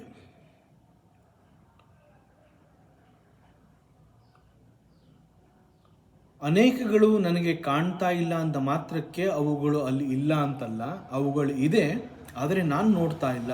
ಅವುಗಳು ಅಲ್ಲಿ ಅಡಗಿ ಕುಳಿತಿರುತ್ತವೆ. ಏನೇನು ಇಲ್ಲಿ ನನಗೆ ಕಾಣಿಸ್ತಾ ಇದೆ ಅವೆಲ್ಲವೂ ದಿವ್ಯತೆಯ ತರಂಗಗಳು ಅಂತ ಹೇಳ್ತಾರೆ. ಸಾಕ್ಷಾತ್ಕಾರಕ್ಕೆ ಮುಂಚೆ ಮನಸ್ಸು ಮತ್ತು ಹೃದಯ ಸಂಕುಚಿತ ಭಾವವನ್ನು ಹೊಂದಿರುತ್ತೆ. ಆಗ ಈ ದೇಹ ಎಲ್ಲಿಯವರೆಗೆ ಮುಂದೆ ಸಾಗಿ ಅವುಗಳನ್ನು ಮುಟ್ಟಿ ಸ್ಪರ್ಶಿಸುತ್ತೋ ಅಲ್ಲಿಯವರೆಗೆ ಇದೆಲ್ಲವೂ ನನ್ನದು, ನನಗೆ ಬೇಕು ಅನ್ನುವ ಆಸೆಯನ್ನು ವ್ಯಕ್ತಪಡಿಸುತ್ತೆ. ಆದರೆ ಈಗ ಆತ್ಮ ಸಾಕ್ಷಾತ್ಕಾರ ಆಗಿದೆ, ಆತ್ಮಜ್ಞಾನ ಉಂಟಾಗಿದೆ, ನಾನು ಎಲ್ಲವೂ ಆಗಿರುವೆ ಅನ್ನುವಂತಹ ತಿಳುವಳಿಕೆ, ಪೂರ್ಣತ್ವದ ಭಾವ ನನ್ನಲ್ಲಿ ಇರೋದರಿಂದ ನಾನು ಎಲ್ಲೆಲ್ಲೂ ವ್ಯಾಪಿಸಿರುವ ಕಾರಣ ನಾನು ಎಲ್ಲವನ್ನೂ ಮುಟ್ಟಬಲ್ಲೆ. ಜೊತೆಗೆ ಎಲ್ಲವೂ ನನ್ನದೇ ಅನ್ನುವ ಅನುಭವ ಆಗಿರೋದ್ರಿಂದ ಯಾವುದರ ಮೇಲೂ ಕೂಡ ನನಗೆ ವ್ಯಾಮೋಹ ಇಲ್ಲ. ಮಹಾರಾಜ ಜನಕ ಹೇಳ್ತಾ ಇದ್ದಾನೆ, ವ್ಯಾಪ್ಸ ವಿಶ್ವಮವಸ್ಥಿತ. ಈಗ ಇಡೀ ವಿಶ್ವವು ನನ್ನದಾಗಿದೆ, ಇಡೀ ವಿಶ್ವವು ನನ್ನದಾಗಿದೆ ಅಂತ ಬಹಳ ಆಶ್ಚರ್ಯದಿಂದ ನಾನು ಎಲ್ಲೆಲ್ಲೂ ವ್ಯಾಪಿಸಿರುವ ಏಕೋಹಂ, ಏಕಮಾತ್ರನಾದ ನಾನು, ಅಂತಹ ನನಗೆ ನಾನು ನಮಸ್ಕಾರ ಮಾಡ್ತಾ ಇದ್ದೀನಿ. ಸಾಮಾನ್ಯವಾಗಿ ಅನೇಕರಿಗೆ ಕೆಲವು ಅನುಮಾನಗಳಿರುತ್ತೆ. ತಮ್ಮ ಸಾಮರ್ಥ್ಯವನ್ನು ನೋಡಿಕೊಂಡು, ತಮ್ಮ ಲಿಮಿಟೇಷನ್ಸ್ಗಳನ್ನು ಅರ್ಥ ಮಾಡಿಕೊಂಡು, ಬೇರೆಯವರನ್ನ ನೋಡಿ ಕಂಪೇರ್ ಮಾಡಿಕೊಂಡು ಇಲ್ಲದಂತಹ ಶಕ್ತಿ ಅವರಲ್ಲಿದೆ ಹೀಗೆ ಯೋಚಿಸಿ ಬೇರೆಯವ್ರನ್ನ ಕೇಳ್ತಾರೆ. ನನಗೆ ಈ ಸಂಸಾರದ ವಿಷಯಗಳಲ್ಲಿ ಯಾವ ಆಸಕ್ತಿಯೂ ಇಲ್ಲ, ನನಗೆ ಆಗದಂತಹ ಈ ವಿಷಯಗಳಲ್ಲಿ ನಿಮ್ಮನ್ನು ನೀವು ಹೇಗೆ ತೊಡಗಿಸಿಕೊಂಡು ಸಫಲರಾಗಿದ್ದೀರಾ ಅಂತ ಕೇಳ್ತಾರೆ. ಆದರೆ ಒಬ್ಬ ಜ್ಞಾನಿಗೆ ಇಂತಹ ವಿಚಾರಗಳು ಬಹಳ ಸುಲಭವಾಗಿ ಅರ್ಥವಾಗಿರುತ್ತೆ. ಇಲ್ಲಿ ಏನೇನು ನಡೀತಾ ಇದೆ, ಏನೇನು ನಡಿಬೇಕು, ಇವೆಲ್ಲವೂ ಒಂದು ಲೀಲೆ ಅಂತ ಅವನು ಅರ್ಥ ಮಾಡ್ಕೊಂಡಿರ್ತಾನೆ. ತುಂಬ ತಿಳಿದವರು ಹೇಳ್ತಾರೆ, ಯಾವುದನ್ನು ಪಡೆದುಕೊಂಡ ನಂತರ ಇನ್ನು ಮುಂದೆ ಪಡೆದುಕೊಳ್ಳುವಂತಹದ್ದು ಏನೂ ಇಲ್ಲ,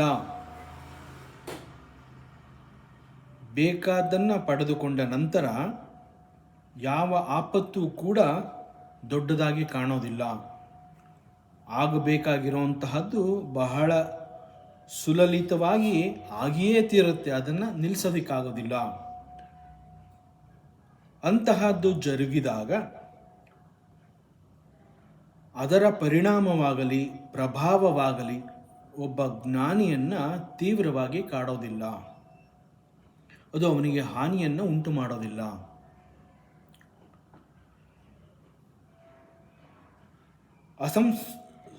ಅಸಂಸ್ಪೃಶ್ಯ ಶರೀರೇಣ ಏನ ವಿಶ್ವಂ ಚಿರಂ ಧೃತಂ. ಸೀಮಿತವಾದಂತಹ ಶರೀರದಲ್ಲಿ ನಿಸ್ಸೀಮವಾದುದನ್ನು ಕಂಡೆ ಅಂತ ಮಹಾರಾಜ ಜನಕ ಬಹಳ ಆಶ್ಚರ್ಯವನ್ನು ವ್ಯಕ್ತಪಡಿಸ್ತಾ ಇದ್ದಾನೆ. ಈ ಒಂದು ಲಿಮಿಟೆಡ್ ಬಾಡಿಯಲ್ಲಿ ಅನ್ಲಿಮಿಟೆಡ್ ಸ್ಟ್ರೆಂತ್ ಇದೆ ಅನ್ನುವಂತಹ ಸತ್ಯವನ್ನು ಅವನು ತಿಳ್ಕೊತಾನೆ. ನಾನು ಈ ಜಗತ್ತನ್ನು ನನ್ನ ದೇಹದಿಂದ ಸ್ಪರ್ಶಿಸಲಿಲ್ಲ, ದೇಹದ ಮೂಲಕ ಈ ಜಗತ್ತನ್ನು ಅನುಭವಿಸಲಿಲ್ಲ. ಆದರೂ ಕೂಡ ಎಲ್ಲ ಅನುಭವಗಳು ನನಗೆ ಗೋಚರವಾಗ್ತಾ ಇದೆ, ನನಗೆ ಎಲ್ಲವೂ ಅರ್ಥ ಆಗ್ತಾ ಇದೆ, ನಾನು ಎಲ್ಲವನ್ನ ಸ್ಪರ್ಶಿಸ್ತಾ ಇದ್ದೀನಿ. ದೇಹ ಸ್ಪರ್ಶಿಸ್ತಿದ್ರೂ ಕೂಡ ನಾನು ಎಲ್ಲವನ್ನ ಸ್ಪರ್ಶಿಸ್ತಾ ಇದ್ದೀನಿ. ನಾನು ಈ ದೇಹವಲ್ಲ, ದೇಹಕ್ಕಿಂತ ಬೇರೆಯವನು ನಾನು. ದೇಹ ಮುಟ್ಟದಿದ್ರೂ ನಾನು ಎಲ್ಲವನ್ನ ಮುಟ್ಟಬಲ್ಲೆ, ಕಾರಣ ನಾನು ಎಲ್ಲೆಲ್ಲೂ ಇರುವೆ. ಎಷ್ಟು ಆಶ್ಚರ್ಯ, ಎಂತಹ ಆಶ್ಚರ್ಯ ಅಂತ ಆಶ್ಚರ್ಯವನ್ನು ಮಹಾರಾಜ ಜನಕ ವ್ಯಕ್ತಪಡಿಸ್ತಾ ಇದ್ದಾನೆ. ನಮ್ಮ ಅನುಭವದ ಪ್ರಕಾರ ನಾವು ಸಾಮೀಪ್ಯವನ್ನು ಅನುಭವಿಸಬೇಕು ಅನ್ನೋದಾದರೆ ಅದು ಕೇವಲ ಸ್ಪರ್ಶದಿಂದ ಮಾತ್ರ. ಈ ಕಾರಣದಿಂದಲೇ ನಾವು ಯಾರನ್ನಾದರೂ ನೋಡಿದಾಗ, ಯಾರನ್ನಾದರೂ ಭೇಟಿಯಾದಾಗ, ನಮ್ಮ ಆತ್ಮೀಯರನ್ನು ಕಂಡಾಗ ನಾವು ಅವ್ರನ್ನ ಹಗ್ ಮಾಡ್ತೀವಿ, ಅವ್ರನ್ನ ತಬ್ಗೋತೀವಿ, ಅವರ ಹ್ಯಾಂಡ್ಶೇಕ್ ಮಾಡ್ತೀವಿ, ಅವರ ಹೆಗಲ ಮೇಲೆ ಕೈ ಹಾಕಿ ಆತ್ಮೀಯತೆಯಿಂದ ಅವರ ಜೊತೆ ಮಾತನಾಡ್ತೀವಿ. ಬಹಳ ಚಿಕ್ಕ ವಯಸ್ಸಿನಿಂದಲೇ ಇಂತಹ ಅಭ್ಯಾಸಗಳನ್ನು ನಾವು ಬೆಳೆಸ್ಕೊಂಡಿರ್ತೀವಿ. ಒಂದು ಮಗು ಕೂಡ ತನ್ನ ತಂದೆಯನ್ನು ಅಥವಾ ತಾಯಿಯನ್ನು ನೋಡಿದಾಗ ಓಡಿ ಹೋಗಿ ಅವ್ರನ್ನ ತಬ್ಕೊಂಡು ಮುದ್ದಾಡತ್ತೆ. ಇದಕ್ಕೆ ಕಾರಣ ಆ ಮಗುವಿನ ಪ್ರಕಾರ ಅಮ್ಮ ಅಥವಾ ಅಪ್ಪ ಅವ್ರು ನನಗೆ ಸೇರಿದವರು ಅನ್ನುವ ಭಾವ ಆ ಮಗುವಿನಲ್ಲಿ ಈಗಾಗಲೇ ಬೆಳೆದಿರೋದ್ರಿಂದ ಆ ಮಗು ಅವ್ರನ್ನ ನೋಡಿದ ಕೂಡಲೇ ಹೋಗಿ ಸ್ಪರ್ಶಿಸಿ ತಬ್ಕೊಂಡು ಮುದ್ದಾಡತ್ತೆ. ಆದರೆ ಇಲ್ಲಿ ಜನಕ ಮಹಾರಾಜ ಹೇಳ್ತಾ ಇದ್ದಾನೆ, ನಾನು ಏನನ್ನೂ ಸ್ಪರ್ಶಿಸದಿದ್ದರೂ ನಾನು ಸರ್ವವ್ಯಾಪಿಯಾದುದರಿಂದ ಎಲ್ಲವನ್ನ ನಾನು ನನ್ನ ಅನುಭವಕ್ಕೆ ತಂದುಕೊಳ್ಳೋದಕ್ಕೆ ಸಾಧ್ಯವಾಗಿದೆ. ದೇಹದ ಮೂಲಕ ನಾನು ಯಾವುದನ್ನು ಸ್ಪರ್ಶಿಸದೇ ಇದ್ರೂ ಇಡೀ ವಿಶ್ವವನ್ನು ನಾನು ಸ್ಪರ್ಶಿಸಬಲ್ಲೆ. ಈ ಅನುಭವ ನನಗಾಗ್ತಾ ಇದೆ. ಚರಣ ಸ್ಪರ್ಶ ಅಂತ ಹೇಳ್ತಾರೆ. ಹಾಗಂದ್ರೆ ಪಾದಗಳನ್ನು ಮುಟ್ಟಿ ನಮಸ್ಕರಿಸುವಂತಹದ್ದು. ಇದರ ಮತ್ತೊಂದು ಅರ್ಥ ಏನು ಅಂತಂದರೆ ಕೊನೆಯ ಭಾಗದ ಸ್ಪರ್ಶ ಅಂತ ಹೇಳ್ತಾರೆ. ದೇಹದಲ್ಲಿ ಈ ಚರಣ ಅನ್ನುವಂತಹದ್ದು ಕೊನೆಯ ಭಾಗದಲ್ಲಿರುತ್ತೆ. ಜನಕರು ಹೇಳ್ತಾರೆ, ನನಗೆ ಸ್ಪರ್ಶಿಸುವ ಅವಶ್ಯಕತೆ ಇಲ್ಲ, ಆದರೂ ನನ್ನಲ್ಲಿರುವ ಚೈತನ್ಯದ ಕಾರಣದಿಂದ ನಾನು ಎಲ್ಲವನ್ನ ಸ್ಪರ್ಶಿಸ್ತಾ ಇದ್ದೀನಿ. ನನ್ನಲ್ಲಿ ಈ ಅನಂತ ಪ್ರಜ್ಞೆ ಮೂಡಿರುವುದರಿಂದ ನಾನು ದೇಹದ ಮೂಲಕ ಯಾವುದನ್ನು ಸ್ಪರ್ಶಿಸದೆ ಹೋದರೂ ಇಡೀ ವಿಶ್ವವನ್ನು ನಾನು ಸ್ಪರ್ಶಿಸ್ತಾ ಇದ್ದೀನಿ. ನನ್ನಲ್ಲಿರುವ ಅರಿವು ಎಲ್ಲವನ್ನ ತಬ್ಕೊಳ್ತಾ ಇದೆ. ಪರಿಸ್ಥಿತಿ ಹೀಗಿರೋದ್ರಿಂದ ನನಗೆ ಯಾವ ಬಯಕೆಗಳು ಕೂಡ ಇಲ್ಲ. ನನ್ನಲ್ಲಿ ಬಯಕೆಗಳೇ ಹೇಳ್ತಾ ಇಲ್ಲ. ಬಯಕೆಗಳೆಲ್ಲವೂ ನನ್ನಲ್ಲಿ ಮಾಯವಾಗಿ ಹೋಗಿದೆ. ನನಗೆ ಬಯಕೆಗಳೇ ಕಾಣ್ತಾ ಇಲ್ಲ. ರಾಜ ಜನಕನು ಆತ್ಮಜ್ಞಾನವನ್ನು ಪಡೆದವನಾಗಿದ್ದರೂ ಕೂಡ ಅವನು ಸನ್ಯಾಸಿಯಂತೆ ತಮ್ಮ ಧರ್ಮವನ್ನು, ಕರ್ತವ್ಯವನ್ನು ಬಿಟ್ಟು ಎಲ್ಲೂ ಹೋಗಲಿಲ್ಲ. ಅವನೊಬ್ಬ ಕ್ಷತ್ರಿಯನಾದ್ದರಿಂದ ರಾಜ್ಯದ ಹೊಣೆಗಾರಿಕೆಯನ್ನು, ರಾಜ್ಯ ಪಾಲನೆಯನ್ನು ಮಾಡಲೇಬೇಕಿತ್ತು, ಮಾಡ್ತಾನೇ ಇದ್ದಾನೆ. ಇದರ ಜೊತೆಗೆ ಬ್ರಹ್ಮಜ್ಞಾನದಲ್ಲೂ ಕೂಡ ಸ್ಥಾಪಿತವಾಗುವ ಕುಶಲತೆಯನ್ನು ಅವನು ಕಂಡುಕೊಂಡಿದ್ದಾನೆ.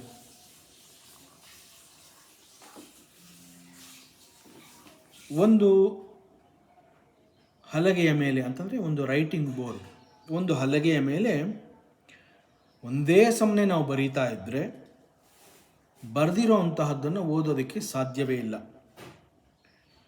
ಈಗಾಗಲೇ ಬರೆದಿರೋದನ್ನು ನಾವು ಒರೆಸಬೇಕು, ಶುದ್ಧವಾದ ನಂತರ ಮತ್ತೆ ಬರಿಬೇಕು, ಆಗ ಅದನ್ನು ಓದಬಹುದು. ನಮ್ಮ ಮನಸ್ಸು ಕೂಡ ಹೀಗೆಯೇ ಇರುತ್ತೆ. ನಮ್ಮ ಮನಸ್ಸಿನ ಸ್ಥಿತಿ ಇದೇ ರೀತಿ ಅನೇಕಗಳು ತುಂಬಿಕೊಂಡಿರುತ್ತೆ. ಮನಸ್ಸಿನಲ್ಲಿ ತುಂಬಿರೋಂತಹದ್ದನ್ನು ನಿತ್ಯವೂ ಕ್ಲೀನ್ ಮಾಡ್ತಾ ಇರಬೇಕಾಗತ್ತೆ. ಇಂತಹದ್ದನ್ನು ಧ್ಯಾನ ಅಂತ ಹೇಳ್ತಾರೆ. ಮನಸ್ಸು ನಿರ್ಮಲವಾಗಬೇಕಾದ್ರೆ ಮನಸ್ಸಿನಲ್ಲಿ ತುಂಬಿರುವಂತಹ ವಿಷಯಗಳನ್ನು ಹೊರಹಾಕಿ ಶುದ್ಧವಾಗಿಟ್ಟುಕೊಳ್ಳುವಂತಹ ಪ್ರಕ್ರಿಯೆಯನ್ನು ನಾವು ನಿರಂತರವಾಗಿ ಮಾಡ್ತಾ ಇರಬೇಕು. ಇಂತಹದ್ದನ್ನು ಸಾಧನೆ ಅಂತ ಹೇಳ್ತಾರೆ.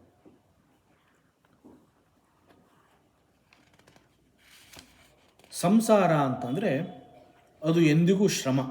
ಆದ್ದರಿಂದ ಅನುಭವಿಗಳೇನು ಹೇಳ್ತಾರೆ ಅಂತಂದರೆ ಸಂಸಾರದಲ್ಲಿ ಸುಖ ಇಲ್ಲ.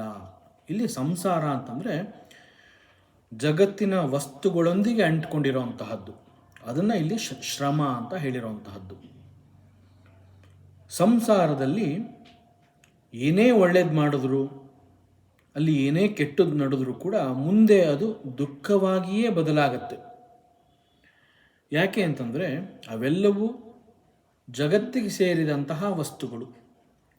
ಜಗತ್ತಿನ ವಸ್ತು ಅಂತಂದ ಮೇಲೆ ಬದಲಾವಣೆ ಎನ್ನುವಂತಹದ್ದು ಜಗತ್ತಿನ ನಿಯಮ. ಆದ್ದರಿಂದ ಅಲ್ಲಿ ಏನು ನಡೆದಿದೆ ಮತ್ತು ಏನು ನಡೀತಾ ಇರುತ್ತೆ ಅವೆಲ್ಲವೂ ಬದಲಾಗ್ತಾ ಇರುತ್ತೆ. ಆದ್ದರಿಂದ ಒಳ್ಳೆಯದು ಕೆಟ್ಟದ್ದು ಏನೇ ನಡೆದ್ರೂ ಅದು ಮುಂದೆ ದುಃಖವಾಗಿಯೇ ಬದಲಾವಣೆ ಆಗುತ್ತೆ. ಆದ್ದರಿಂದ ಜಗತ್ತಿನ ವಸ್ತುಗಳೊಂದಿಗೆ ಅಂಟ್ಕೋಬಾರದು ಅಂತ ಹೇಳ್ತಾರೆ. ಈ ಕಾರಣದಿಂದ ಸಂಸಾರದಲ್ಲಿ ಪ್ರಶ್ನೆಗಳು ಮುಗಿಯೋದಿಲ್ಲ.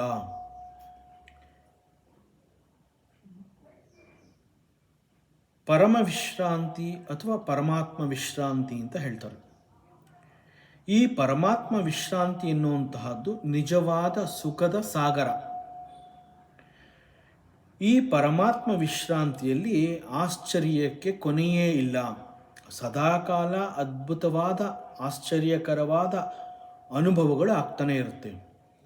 ಆದ್ದರಿಂದ ಇದನ್ನು ಅನುಭವಿಸ್ತಾ ಮಹಾರಾಜ ಜನಕ ಹೇಳ್ತಾ ಇದ್ದಾನೆ, ಅಹೋ ಅಹಂ ನಮೋ ಮಹ್ಯಂ ಯಸ್ಯ ಮೇ ನಾಸ್ತಿ ಕಿಂಚನ ಅಥವಾ ಯಸ್ಯ ಮೇ ಸರ್ವಂ ಯತ್ ವಾಂಗ್ ಮನಸಗೋಚರಂ.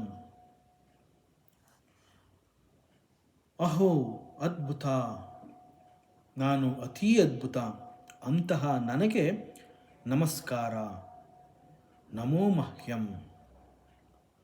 ಇಲ್ಲಿ ನನಗೆ ನನ್ನದು ಅನ್ನುವಂತಹದ್ದು ಯಾವುದೂ ಇಲ್ಲ. ಅಥವಾ ಇದನ್ನು ಮತ್ತೊಂದು ರೀತಿಯಲ್ಲಿ ಹೇಳಬೇಕು ಅಂತಂದರೆ, ಮಾತಿಗೂ ಮನಸ್ಸಿಗೂ ಯಾವುದೆಲ್ಲವೂ ಗೋಚರವಾಗ್ತಾ ಇದೆಯೋ ಅದೆಲ್ಲವೂ ನನ್ನದೇ. ಅರ್ಥಾತ್ ಯಾವುದೂ ನನ್ನದಲ್ಲ ಅಥವಾ ಎಲ್ಲವೂ ನನ್ನದು. ಇದನ್ನು ಹೀಗೆ ಕೂಡ ಹೇಳ್ತಾರೆ, nothing is mine or everything is main ಅಂತ ಕೂಡ ಹೇಳ್ತಾರೆ. ಇದನ್ನು ಹೇಗೆ ಅರ್ಥ ಮಾಡ್ಕೋಬೇಕು ಅಂತಂದರೆ, ನಾವು ರುದ್ರದೇವರ ಪೂಜೆ ಅಂತ ಹೇಳ್ತೀವಿ.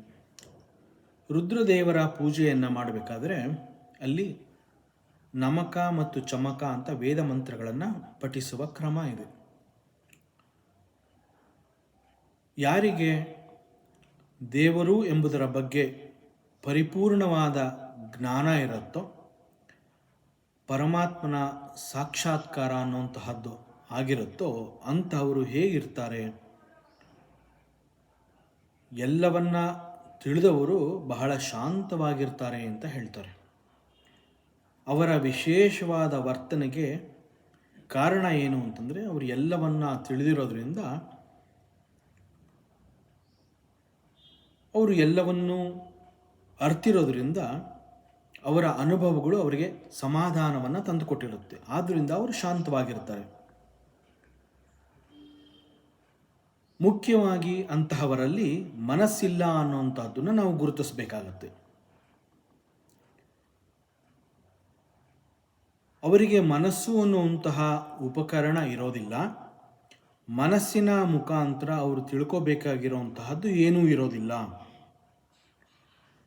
ಅವರಿಗೆ ಎಲ್ಲವೂ ನೇರವಾಗಿಯೇ ಅನುಭವವಾಗಿ ಕಂಡು ಬರ್ತಾ ಇರುತ್ತೆ. ಅವರಿಗೆ ಅನುಭವವೇ ಎಲ್ಲವೂ ಆಗಿರೋದ್ರಿಂದ ಅಂತಹವರು ಮನಸ್ಸಿನ ಮೇಲೆ ಅವಲಂಬಿತರಾಗಿರೋದಿಲ್ಲ.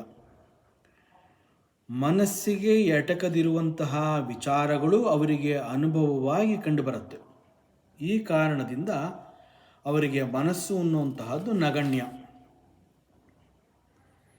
ಈ ಮನಸ್ಸಿಗೆ ಅಂತಹವರು ಬೆಲೆ ಕೊಡೋದಿಲ್ಲ. ಜೊತೆಗೆ ಅವರಿಗಾದ ಅನುಭವಗಳನ್ನು ಅನೇಕ ಸಂದರ್ಭಗಳಲ್ಲಿ ಅವರು ಬೇರೆಯವರಿಗೆ ಕೂಡ ತಿಳಿಸೋದಕ್ಕೆ ಸಾಧ್ಯವಾಗೋದಿಲ್ಲ. ಈ ಕಾರಣದಿಂದ ಅನುಭವಿಗಳು ಹೇಳ್ತಾರೆ, Vedanta cannot be taught and you cannot learn ವೇದಾಂತ.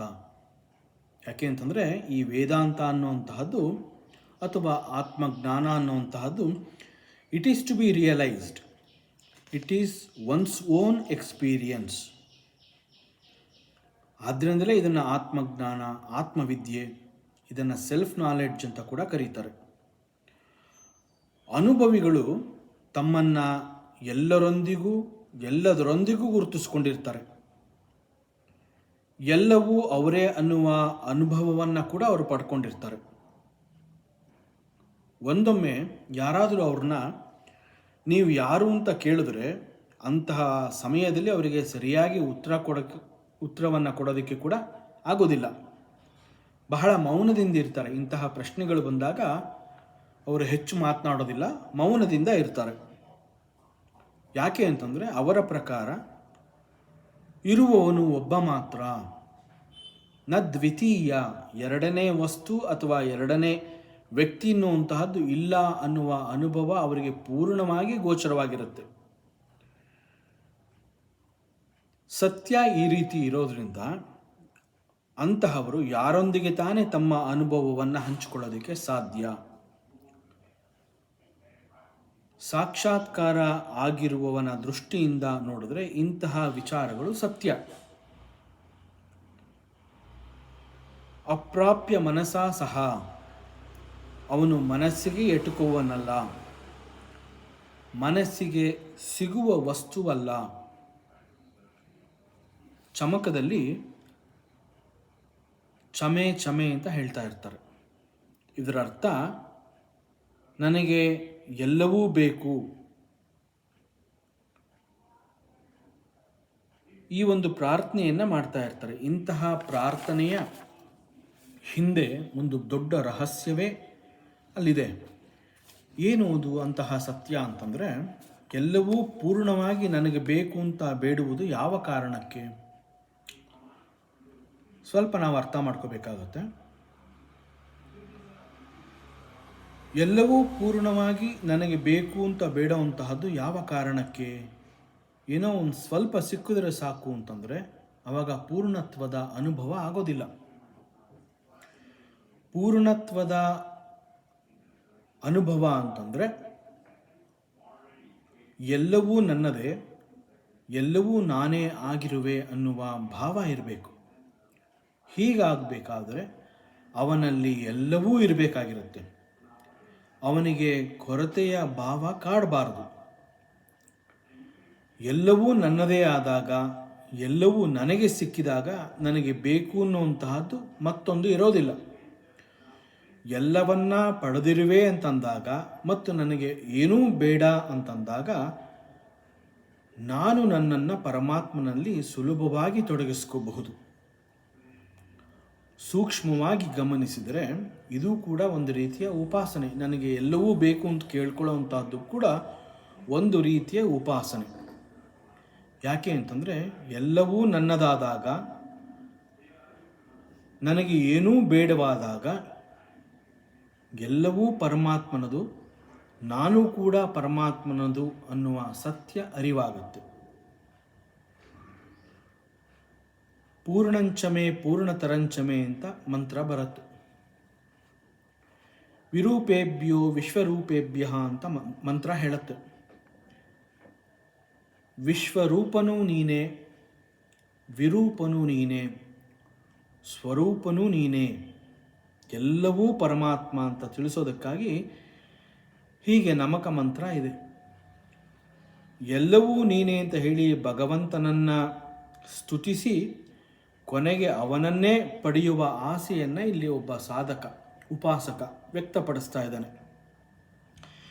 ಇದು ಭಕ್ತಿಯ ಆರಾಧನೆಯ ಪರಾಕಾಷ್ಠೆ.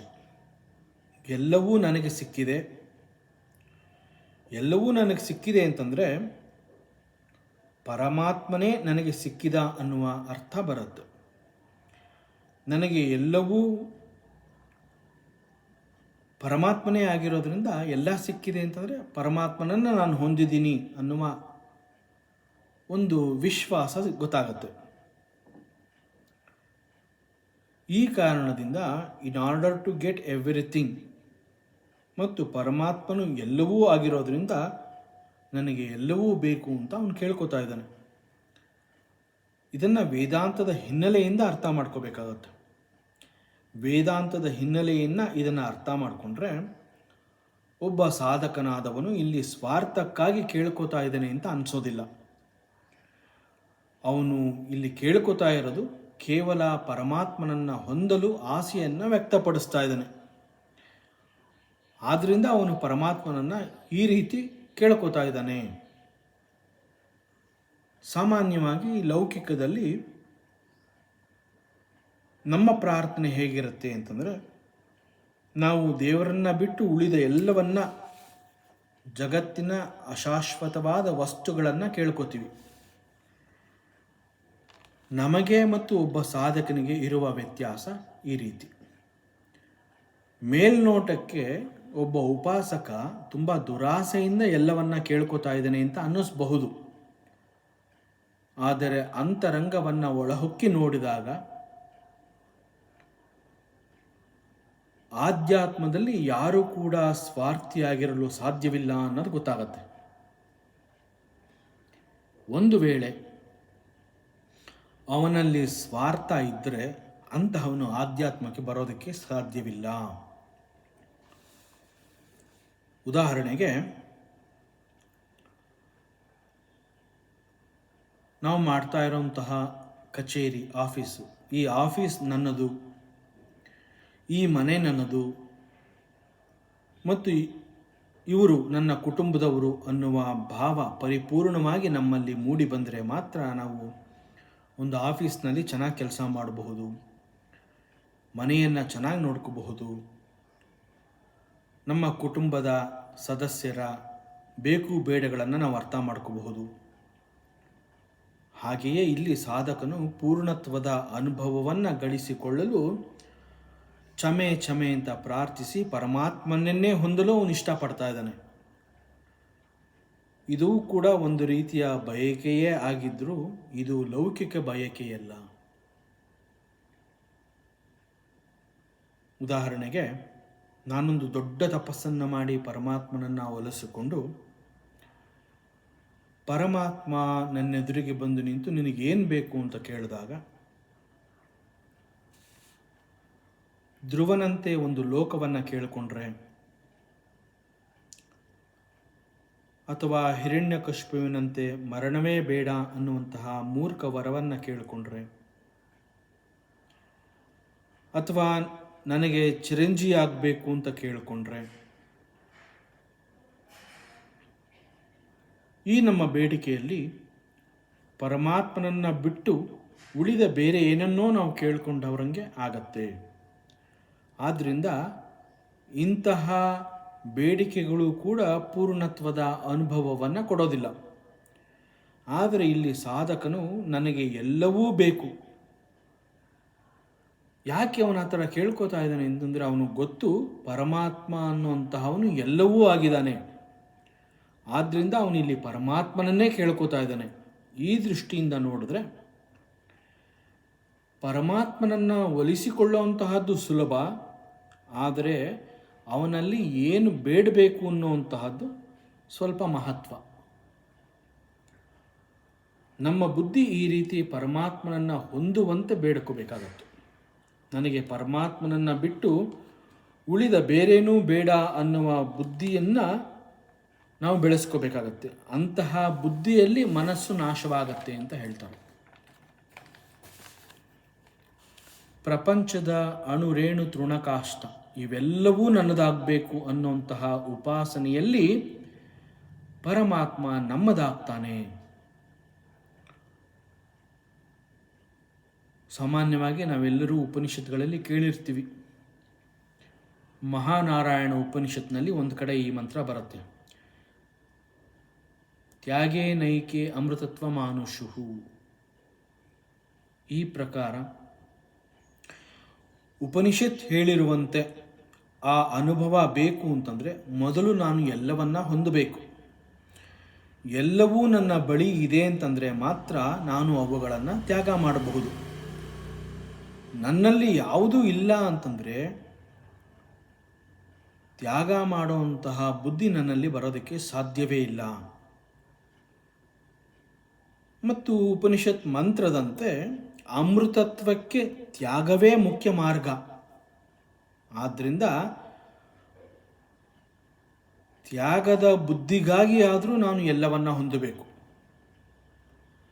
ಅವೆಲ್ಲವೂ ನನ್ನ ಬಳಿ ಇದೆ, ಈಗ ನಾನು ಅವುಗಳನ್ನು ತ್ಯಾಗ ಮಾಡ್ತೀನಿ.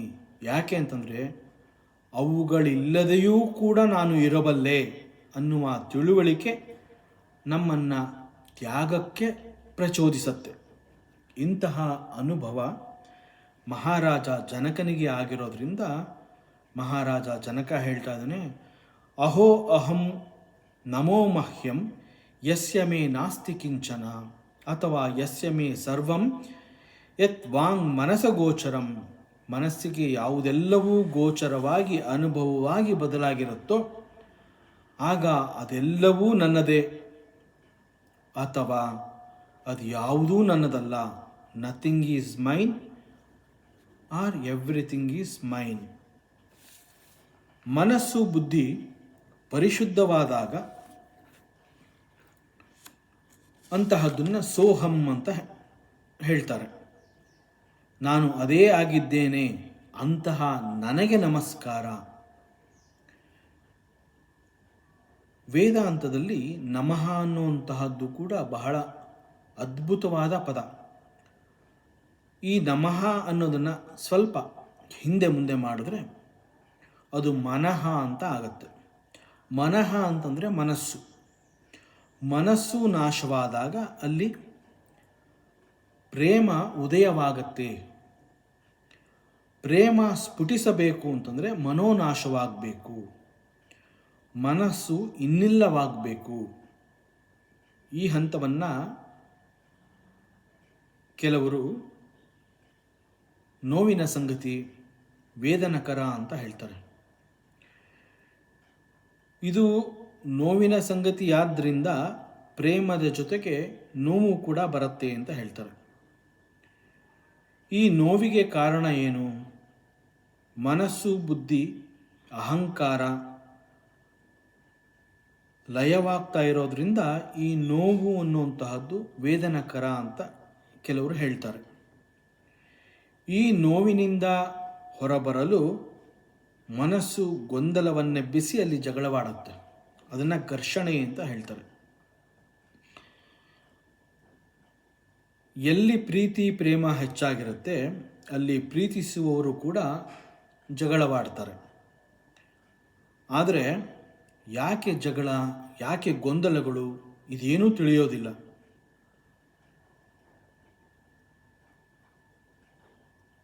ಒಬ್ಬರನ್ನ ಮತ್ತೊಬ್ಬರು ಪ್ರೀತಿಸ್ತಾ ಇದ್ರೂ ಕೂಡ ಆಗಾಗ್ಗೆ ಜಗಳವಾಡ್ತಾ ಇರ್ತಾರೆ. ಇದು ಬಹಳ ಸಹಜ. ಅಂದರೆ ಪ್ರೀತಿ ಇದ್ದಲ್ಲಿ ಜಗಳ ಕೂಡ ಸಹಜ. ನಮಃ ಅಂತಂದರೆ ಮತ್ತೊಂದು ಅರ್ಥ ಇದೆ. ಅದು ಶರಣಾಗತಿಯನ್ನು ಸೂಚಿಸುತ್ತೆ. ಸರೆಂಡರ್ ಅಂತ ಹೇಳ್ತೀವಿ. ಹೆಚ್ಚಿನ ಜನಗಳು ವ್ಯಕ್ತಿಗಳನ್ನು ಪ್ರೀತಿಸುವುದಕ್ಕಿಂತ ಹೆಚ್ಚಾಗಿ ವಸ್ತುಗಳನ್ನು ಪ್ರೀತಿಸ್ತಾರೆ. ಇದಕ್ಕೆ ಕಾರಣ ವಸ್ತುಗಳು ಅವರಿಗೆ ಶರಣಾಗಿರುತ್ತವೆ, ಆದರೆ ವ್ಯಕ್ತಿಗಳು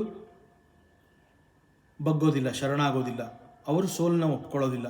ವಸ್ತುಗಳಿಗೆ ಮನಸ್ಸು ಇಲ್ಲವಾದ್ದರಿಂದ ವಸ್ತುಗಳು ಬಹಳ ಬೇಗ ಶರಣಾಗುತ್ತವೆ.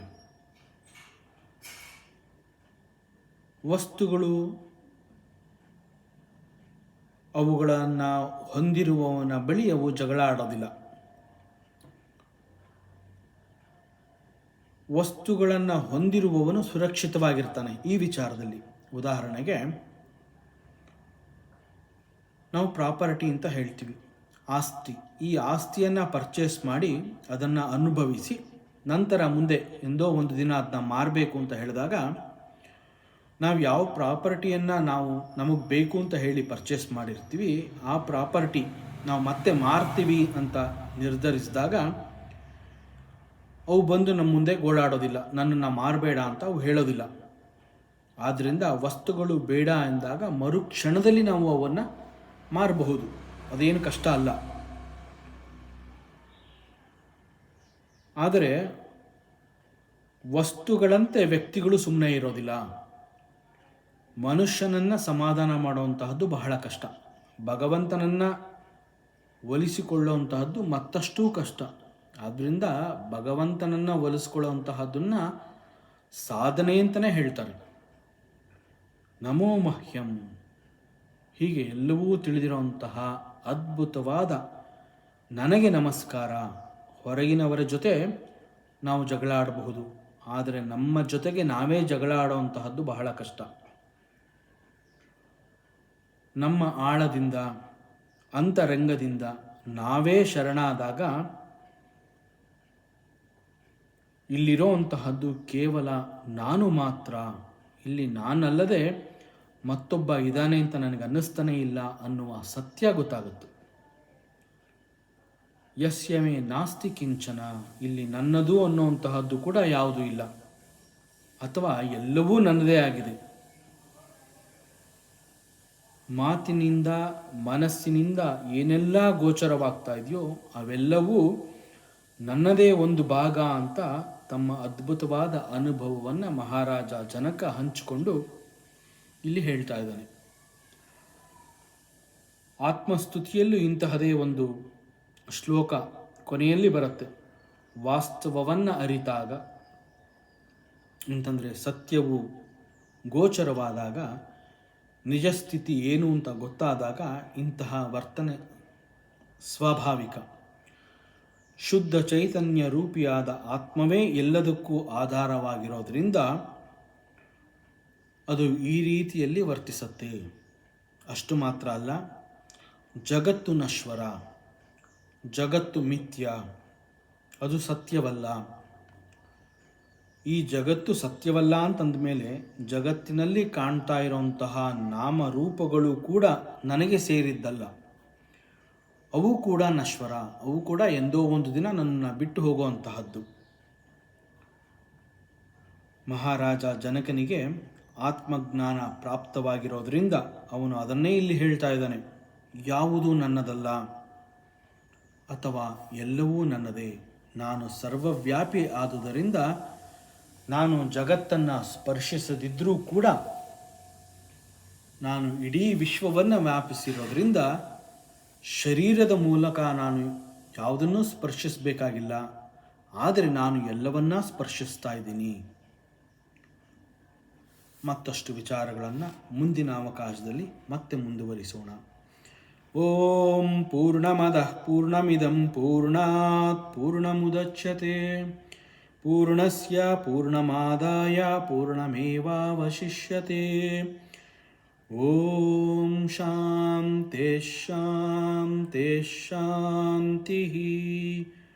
ಹರಿ ಓಂ ಶ್ರೀ ಗುರುಭ್ಯೋ ನಮಃ.